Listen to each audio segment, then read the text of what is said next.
కొండబాబుకి ఒకటే విన్నపం, నువ్వేదో ప్రోటోకాల్ ప్రకారం ప్రెస్ మీట్ పెట్టి మాట్లాడితే చెప్పుకోవడం నాకు చేటంత ఉన్నాయి, నీకే చెప్పుకోవడానికి ఏమీ లేదు. కనుక ప్రజల్లో దోపిడీ చేసి లంచాలతో మరిగి ఒక్క డెవలప్మెంట్ ప్రాజెక్ట్ కూడా ఆలోచించి డెవలప్మెంట్ ప్రాజెక్ట్ గురించి కూడా ఎప్పుడు ఆలోచించకుండా ఉంటూ నీ పబ్బం గడుపుకున్నావు. ఎప్పుడు చూసినా లంచాలు ఎలా సంపాదించాలి కోరిక మీద నువ్వు ఉన్నావు. రాబోయే రోజు నువ్వు అనుకుంటున్నావు ప్రజలు ఆశ్రయించేస్తాను నేనని. సమస్య లేదు. సర్వేలు చేయించుకున్నారు మీ పార్టీ వాళ్ళు అందరూ కూడా. తెలుసుకో, నేను ప్రజల్లోకి ఎంత ధైర్యంగా వెళ్తున్నామంటే పనులు చేసాం కాబట్టి వెళ్తాను. ఎప్పుడన్నా ఇలా తిరిగావా? ఇంటింటికి తిరగగలిగావా? ఈరోజు ధైర్యంగా ఇంటింటికి తిరుగుతున్నామంటే పనులు చేసాం కాబట్టి తిరుగుతున్నాం అని ఈ సందర్భంగా కొండబాబు తెలియజేసుకుంటాను. మున్సిపాలిటీ సిస్టమ్ ఏంటో అసలు తెలుసా? చంద్రబాబు నాయుడు వచ్చినప్పుడు నేను తరలించామంటున్నారు.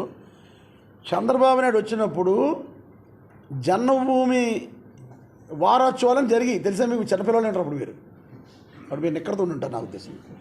జన్మభూమి వారోత్సవాలు జరిగినప్పుడు చిన్న పిల్లల్ని, స్కూల్ పిల్లల్ని ఎండలో పెట్టి మానవహారాలు తయారు చేయించేవాడు చంద్రబాబు నాయుడు. కళ్ళు తిరిగి పడిపోయిన పిల్లలు కూడా ఉన్నారు ఆ రోజు.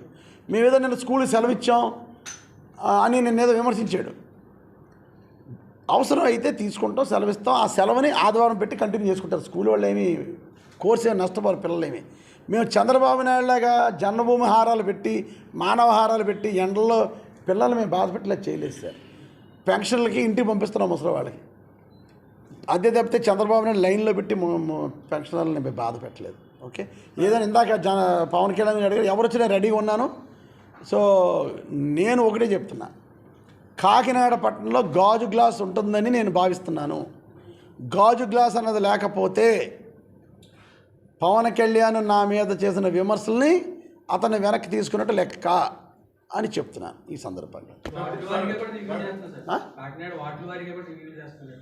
ఎన్ని చేసుకున్నా ఓడిస్తాను, ఎవరు వచ్చినా ఓడిస్తాం, అందులో డౌట్ లేదు.